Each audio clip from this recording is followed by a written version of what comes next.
أعوذ بالله من الشيطان الرجيم. بسم الله الرحمن الرحيم. اللهم صل على سيدنا ومولانا محمد صاحب التاج والمعراج والبراق والعلم دافع البلاء والوباء والقحط والمرض والألم.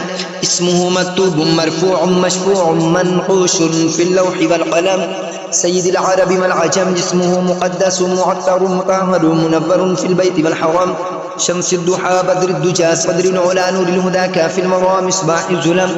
جميل الشجم شفيع الأمم صاحب الجود والكرم. والله واسلمه وجبريل خادمه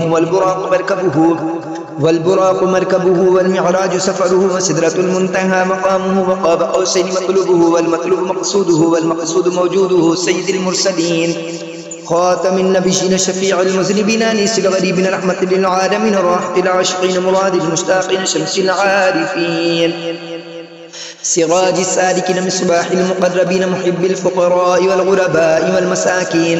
سيد الثقلين نبي الحرمين إمام القبلتين وسيلتنا في الدارين.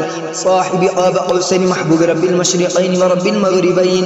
جد الحسن والحسين مولانا ومولى الثقلين أبي القاسم محمد بن عبد الله نور من نور الله.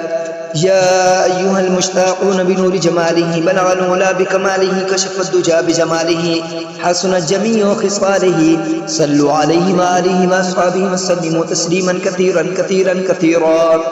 آمنت بالله صدق الله العظيم.